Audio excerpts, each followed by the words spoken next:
Oke, kali ini kita bakal bedah sebuah sistem keuangan yang bisa dibilang menolak jantungnya perbankan modern, bunga. Kita akan lihat sebuah dunia di mana tujuan utamanya itu bukan sekedar keuntungan, tapi soal pemberdayaan dan keadilan. Yuk kita kenalan sama dunia keuangan mikro syariah. Coba dibayangin, kamu butuh modal buat usaha.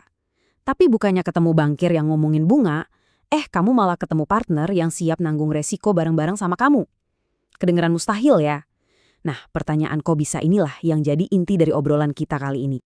Jawabannya, ya, keuangan mikro syariah. Gampangnya gini, ini tuh layanan keuangan skala kecil, tanpa bunga, yang emang dibikin khusus buat bantu masyarakat miskin dan yang tersisih. Semuanya tentu aja berdasarkan prinsip-prinsip syariah. Oke, jadi apa sih yang bikin ide kemitraan ini beda? Nah, buat ngerti itu, kita harus lihat filosofinya. Ini bukan cuma soal duit, tapi soal cara pandang yang benar-benar lain. Pilar-pilarnya itu jelas banget. Yang paling fundamental tentu aja larangan riba atau bunga yang dianggap eksploitatif. Gantinya apa? Yaitu sistemnya pakai prinsip bagi hasil. Untung bareng, rugi juga bareng. Selain itu, transaksi yang spekulatif banget atau nggak jelas, alias gorar dan maisir, itu juga dilarang keras. Nah, coba deh lihat bedanya. Di sistem konvensional, hubungannya itu pemberi pinjaman ke peminjam, di mana risikonya tuh numpuk semua di peminjam. Tapi, di keuangan syariah, posisinya setara, partner sama partner. Ini bukan lagi soal utang, tapi kemitraan di mana risiko dan untung dibagi bareng. Ini pergeseran total loh, dari utang jadi partisipasi. Oke. Kalau bunga dilarang, terus gimana caranya duit bisa muter? Nah, disinilah kita masuk ke toolkitnya keuangan syariah. Alat-alat yang bikin konsep kemitraan ini jadi nyata di lapangan. Ini nih beberapa alat utamanya. Ada murabahah, gampangnya sih jual beli plus margin untung. Ada musyarakah, di mana semua pihak patungan modal buat usaha bareng. Terus ada mudorabah, di mana yang satu kasih modal, satunya lagi kasih skill atau tenaga. Dan masing-masing ini punya fungsi beda-beda, dari buat beli barang sampai buat modalin petani. Tapi mungkin yang paling murni, yang bener-bener nunjukin jiwa sosialnya, itu namanya Qard Al-Hasan. Ini tuh pinjaman kebaikan, beneran.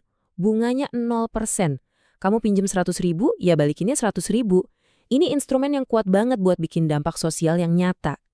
Pertanyaan selanjutnya, logis dong, dananya dari mana? Apalagi buat pinjaman kebaikan tadi. Nah, disinilah sistem ini punya, katakanlah, sumber tenaga yang unik banget. Sistem ini ditenagai oleh dana sosial Islam, kayak zakat, wakaf, dan sedekah. Dan yang keren, dana-dana ini tuh bukan cuma sumbangan biasa yang dipisahin.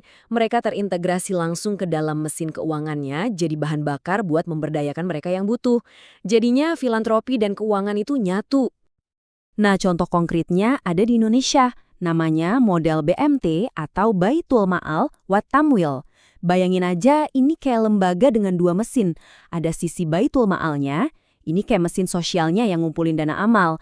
Terus ada sisi Baitul Tamwilnya, ini mesin komersial yang nyalurin dana tadi jadi model usaha pakai skema kemitraan. Keren kan? Misi sosial dan bisnis jalan bareng.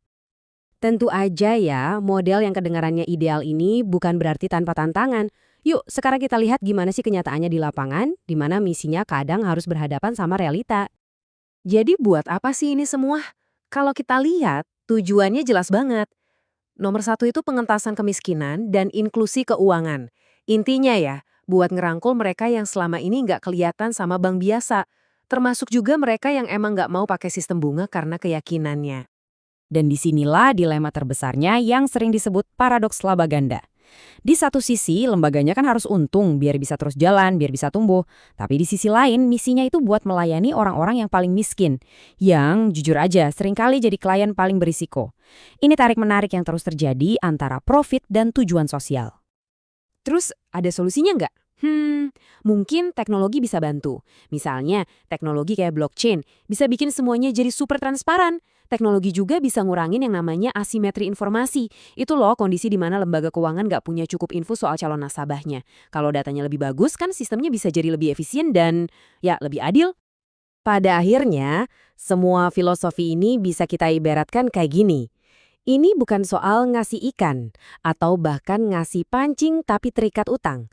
Ini soal ngasih jaring yang ditenun dari benang kemitraan biar orang bisa mandiri cari nafkah tanpa harus terbebani. Nah, ini semua ninggalin kita sama satu pertanyaan besar. Di dunia yang kayaknya udah kecanduan utang, apa mungkin model yang dasarnya bagi-bagi risiko ini malah jadi cara yang lebih adil dan berkelanjutan buat pemberdayaan global? Sesuatu untuk kita renungkan bareng. Makasih banyak sudah menyimak.